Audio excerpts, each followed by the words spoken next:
చెయ్యాలి. ఎందుకంటే కన్న బిడ్డ ఢిల్లీకి రాజైనా తల్లి కొడుకు అన్నట్టుగా రాజకీయంగా ఇక్కడ ఎమ్మెల్సీగా ఎమ్మెల్యేగా ఇక్కడ బునాద్ అనేది ఇక్కడి నుంచే మొదలైంది. కాబట్టి ఈ గ్రామానికి చేయాలనే తపనతోటి ఈనాడు ఈ యొక్క స్కూల్ ఒక కార్పొరేట్ ఒక స్కూల్ కావచ్చు. అలాగే మరి 25 ఏళ్ల కిందనే ఇక్కడ కంటి ఆసుపత్రి సంబంధించిన హాస్పిటల్ నిర్మాణం చేయడం జరిగింది. ఈనాడు 200 కోట్ల రూపాయలతోటి ఇంటిగ్రేటెడ్ స్కూల్, అంటే పేదవాళ్ళ పిల్లలు కూడా గొప్ప చదువులు ఎందుకు చదవద్దు, గొప్ప చదువులు చదవాలని, ₹1 ఖర్చు కాకుండా కార్పొరేట్ చదువులు గొప్ప చదువులు రావాలని 2500 మంది పిల్లలు ఈ యొక్క ఇప్పుడు కడుతున్నటువంటి సాధించినటువంటి స్కూలు గురుకుల ఇంటిగ్రేటెడ్ స్కూలు 200 కోట్ల రూపాయలతోటి 2500 మంది పిల్లలకు గొప్ప చదువులు చదివించడానికి మరి ఇక్కడ తీసుకురావడం ఈ యొక్క మీ ఊర్లో ప్రారంభం కూడా మీ యొక్క గ్రామం యొక్క అదృష్టం. అట్లాగే ఇది ఒకటి. రెండవది, నేను కూడా గడిచిన 25 సంవత్సరాలు చూస్తూ ఉన్నా, దామోదర్ రెడ్డి గారిని చూస్తూ ఉన్నా. ఒక సహృదయుడు, ఎవరిని ఎప్పుడూ ఇబ్బంది పెట్టే మనస్తత్వం కాదు. ఎవరి దగ్గర ₹1 ఆశించేవాళ్ళు కాదు. వాళ్ళ ఆస్తుల్నే అమ్మే కార్యక్రమం చేసి ప్రజలకు సేవ చేసే కార్యక్రమం చేసి మరి దామోదర్ రెడ్డి గారి అడుగుజాడలోనే ఈనాడు డాక్టర్ రాజేష్ గారు కూడా ఎక్కడ పోయినా మంచి పిల్లోడు, మంచి ఎమ్మెల్యేలకి గొప్ప మంచి పేరు తెచ్చుకుంటేందుకు నేను రాజేష్ నుండి అభినందిస్తూ,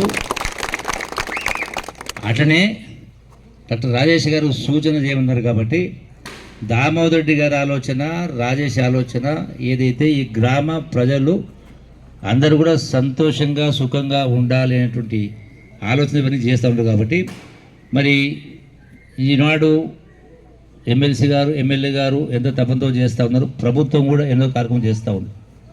అట్లాగనే మీరు నాకు చెప్పాలంటే చాలా పడుతుంది, కానీ మీరు కూడా మీ ఆలోచన విధానంలో భగవంతుడు పుట్టుకతో అందరికీ సమాన తెలివితేటలు ఇచ్చిండు. మీరు ఏ పని చేసినా, ఏ మాట మాట్లాడినా ఒక క్షణం ఆలోచన చేసి నిర్ణయాలు కరెక్ట్ తీసుకోవాలి.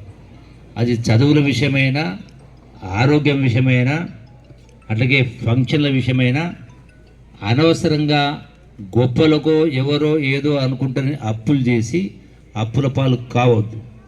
రెండవది, ఈ రోజున గ్రామాల్లోనే అందరూ అనుకుంటే గ్రామాల్లోనే ₹1 మీరు ఖర్చు పెట్టకుండా మీ పిల్లలకు గొప్ప చదువులు తూర్కుర్తిన వస్తాయి. అట్లాగే ఆరోగ్యాన్ని కాపాడు. ఏ దవాఖానా చూసినా కిటకిటలు ఆడుతూ ఉంది. అది ప్రైవేట్ దవాఖానా, ప్రభుత్వ దవాఖానా. ఆరోగ్యాలు పాడవుతూ ఉన్నాయి. ఎందుకు ఆరోగ్యాలు పాడవుతూ ఉన్నాయి అంటే, రోజుకు 1 గంట మనది కాదంటే నిండు 100 ఏళ్ల జీవితం మనదే. ఏదో ఒక రకమైనటువంటి శారీరక శ్రమ చేయాలి. అది ఆటనా, పాటనా, ఎగురుడా, దుంకుడా, ఈతనా, మంచా చెడు చేయాలి. అప్పుల పాలు కావద్దు ప్రైవేట్ దవాఖానలో పోయి. కాబట్టి ఆ దిశగా మీరందరూ ఆలోచించాలి. మీకు మంచి అవకాశం వచ్చింది, మీ అదృష్టం. కాబట్టి మంచి నాయకులు ఉన్నారు. కాబట్టి మీ గ్రామంలో మీరు వాళ్ళ ఆలోచనకు అనుగుణంగా ముందుకు సాగాలని చెప్పని మీ అందరికీ కూడా మరొకసారి విజ్ఞప్తి చేస్తూ, ఈ అవకాశం ఇచ్చినట్టు మీ అందరికీ కూడా మరొకసారి ధన్యవాదాలు చేస్తూ సెలవు తీసుకుంటాం. అందరికీ నమస్కారం. ఇప్పుడు మన పొన్నం ప్రభాకర్ గారు, గట్టి పిండం, మా సహచర మంత్రివర్యులు. దామోదర్ సార్ మీరు మాట్లాడరు. దామోదర్ గారు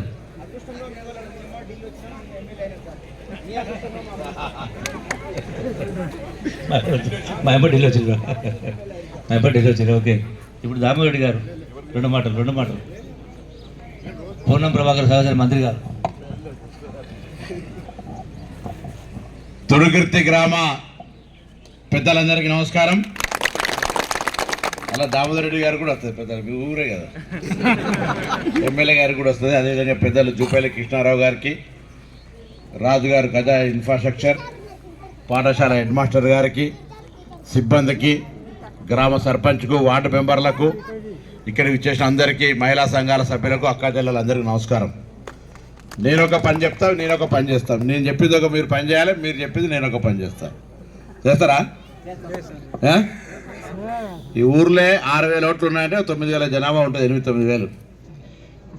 మళ్ళీ వచ్చే వానాకాలం వరకు 9,000 మొక్కలు పెట్టి ఈ ఊరు మొత్తం జిల్లాలో పచ్చటి గ్రామం లాగా ఉండాలి. 9,000 మొక్కలు పెట్టాలి, 9,000 మొక్కలు పెంచాలి. ఎవరి బాధ్యత వాళ్ళు ఒప్పుకుంటే నేనే పని చేస్తాను. తలో చెట్టు మీ ఇష్టం, యాప చెట్టు పెడతావా, రాయి చెట్టు పెడతావా, మామిడి చెట్టు పెడతావా, నాకు మీరు ప్రామిస్ చేస్తే నేను మీకు కూడా మాట ఇస్తాను. అట్లా పెడతారా? నేనేం చెట్లు కొట్టుకపోను ఇక్కడికి, మీ ఊరికే మంచిది. చెట్లు పెట్టమని అడిగితే కూడా మీరు ఏం చేస్తామని ధైర్యమే లేకపోతే నేనేం చేయాలి? నమస్కారం.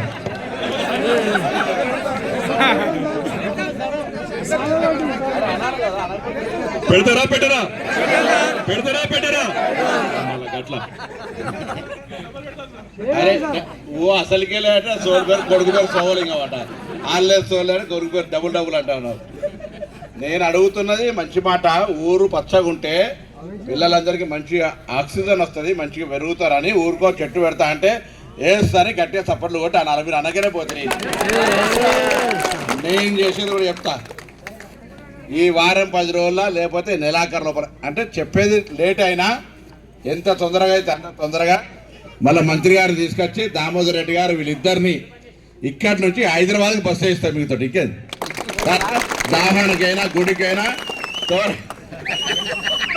ఈ నుంచి నాగర్ కర్నూలు నుంచి పెద్ద పని కాదు, చెట్టు పెడితే ఒక బస్సు ఇస్తున్నాను గమ్మతున్నాను. ఈ నుంచి నాగర్ కర్నూలు జడ్చాల నుంచి హైదరాబాద్ బస్సు ఆడెక్కితే అరే ఎట్లయితే అట్లే, ఈడికి ఎక్కితే ఆడికి దిగుతారు, ఈడికి ఎక్కితే ఆడికి దిగుతారు. ఇంకేం కావాలి? పోరా వాళ్ళు హైదరాబాద్ పోరా? మరి హైదరాబాద్ ఉండేటోళ్ళకి వచ్చిన వాళ్ళకి పోయేటోళ్ళకి మంచిగా బస్సు సౌలభ్యం ఉంటుంది చేస్తా అంటే కూడా అట్లా కూడా హ్యాపీ లేదు. ఎంతైనా ఢిల్లీకి రాజైన తల్లి కొడుకు అన్న చెప్పినట్టుగా ఊర్లో పెద్ద ఆయన ఉడితే ఏ విధంగా ఊరికి సేవ చేస్తారు అనేది దామోదర్ రెడ్డి గారు నాకు చాలా కాలంగా వారితో పరిచయం ఉంది. ఈయనతో అంటే 3 ఏళ్ళే 2.5 ఏళ్ళే. దీంతో ఎక్కువ సంబంధం లేదు, మాకు పెద్ద ఆయనతో సంబంధం లేదు కాబట్టి అదే కదా 35 ఏళ్ళ స్నేహితుడు. చిన్నగా కనబడుతుంది నాకు 35 ఏళ్ళ స్నేహితుడు మా వారితో పెద్ద మనిషితోటి. ఈ అన్నతో కూడా మనం తానేలే అనితో 2000 అప్పటి నుంచి మేము ఆర్గనైజేషన్లో ఉన్నాం, కాంగ్రెస్ పార్టీలో పనిచేసుకుంటూ వచ్చినాం. కాబట్టి నేను మీ అందరిని ఏం కోరుతా ఉన్నా అంటే ఊర్లో ఇంకా మౌలిక సదుపాయాలు కలిగేసి ప్రియా ఎల్వి ప్రసాద్ ఐ హాస్పిటల్ ఉంది, మంచి ఫంక్షన్ హాల్ ఉంది, వాళ్ళ గజ సహకారంతో మంచి స్కూల్ వచ్చింది, రోడ్లు, ఇంకా ఇంటిగ్రేటెడ్ స్కూల్ వచ్చింది. అన్నిటికన్నా ముఖ్యం సోలార్ రైతులకు ప్లస్ మోడల్ విలేజ్ కింద సోలార్ ఊరు తీసుకున్నారు. మా మండలం కూడా అట్లా తీసుకుని మీ దగ్గర కూడా సోలార్. ఇంకా ఇంకొక మాట కూడా నాకు ప్రామిస్ చేయాలి. ఇంకొక మాట చేస్తారా? ఈ ఊర్లో మీరు ఒక పూట తిన్నా తినకపోయినా నేనేమంటున్నా అంటే ఇటీవల ఒక కుల సర్వే జరిగింది రాష్ట్రంలో. కుల సర్వే జరిగినప్పుడు బాగా ఉన్నత స్థానానికి ఎదిగినటువంటి వాళ్ళు, అంటే బాగా పెద్ద స్థానానికి ఎదిగిన వాళ్ళ గురించి మనం ఆలోచన చేసి ఎందుకు ఎదిగిన వీళ్ళకి ఏంది కారణం అని ఆలోచిస్తే వాళ్ళ కులమో మతమో ఊరో కాదు, వాళ్ళ డబ్బు కాదు, వాళ్ళ బంగారం కాదు, ఏం కాదు, వాళ్ళు ఎదగడానికి కారణం ఒకటే, ఏందది? చదువు. నేను మీ అందరి పిల్లల్ని కష్టపడి ఎందుకు బస్సు ఇస్తానా, ఈడ చదువుకున్నంత చదువుకోర్రి, నాగర్ కర్నూలులో చదువుకున్నంత నాగర్ కర్నూలు చదువుకోర్రి, లేకపోతే పోటీ ప్రపంచంలో హైదరాబాద్ చదివి గెలిచి ఈ మళ్ళీ ఊరికి సేవ చేసి పెద్ద రాష్ట్ర స్థాయి అధికారం, దేశ స్థాయి అధికారం అయ్యే విధంగా ఈ ఊళ్ళో పిల్లలందరూ చదివిస్తామని అడుగుతాను. దాంతో కూడా నాకేం లాభలేదు. మనకి సమాజంలో మేము ఒక బాధ్యత గల మంత్రిగా ఉన్నప్పుడు కొంత మంచి మాట చెప్తే రేపు పొద్దున వాళ్ళు యాడ్ చేసుకుంటారు. అందరు చదివిస్తారా? నేనేమంటున్నా, కష్టపడి ఇలా ఉన్నత స్థానానికి ఎదిగిన వాళ్ళు ఎవ్వరిని పరిశీలించిన ఆర్టీఓ గారు అన్నారు, ఇక్కడ అడిషనల్ కలెక్టర్ గారు అన్నారు, ఏరే మీరు చదువుకుంటే దాకా వచ్చిరా లేదా పైసలతో వచ్చారు? చదువుకొనే కష్టపడి తల్లిదండ్రుల ఆశయాలను నెరవేర్చుకొని ఇక్కడి వరకు వచ్చింది. అంతే అవును సార్. ఎస్ సార్, అవును. ఆక్సిజన్ అంతా మంత్రి గారు చెప్పినట్టు చుట్టూ మన మంచి ఆక్సిజన్ ఉంటేనే పిల్లలు కూడా ఆరోగ్యకరంగా పెరుగుతారు, వాళ్ళకు కూడా మానసికంగా శారీరకంగా బలంగా పెరుగుతారు. ఆర్టీఓని ఎందుకు కల్పించిన అంటే ఆర్టీఓకి బాధ్యత ఉంటుంది.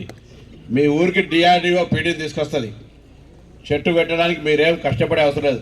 చెట్టుకు తవ్వే రంధ్రం పొక్క తెలుగులో, దానికి సంబంధించి తవ్వేది, మొక్క పెట్టేది, నీళ్లు పెంచేది కూడా మహిళా సంఘాలకు సంబంధించి పీడీ డిఆర్డీఏ ద్వారా మీకు పైసలు ఇప్పిస్తాం, అట్టిగా మెచ్చకూరి ఇవ్వాలి. ఈ ఊర్లో ఎన్ని మొక్కలు కావాలో అన్ని మొక్కలు ఇప్పించాలి. కొంత హైట్ ఫారెస్ట్, సోషల్ ఫారెస్ట్ తెప్పించుకొని ప్రతిదీ చేయండి. ఆ ఆర్టీఓ గారు ఇదాకా వచ్చి మాట్లాడుతుందంటే చదువుకుంటేనే అట్లా మన పిల్లలు కూడా ఎదగాలని కోరుతూ అందరూ నమస్కారం. మళ్ళీ హైదరాబాద్ స్టార్ట్ చేసినాడు ఆడికి వస్తే అట్లా అంటే మా తమ్ముడు ఒక నిమిషం ఆగు. అంటే మా తమ్ముడు సంవత్సరం మంది మా తమ్ముడు అంటే మా తమ్ముడు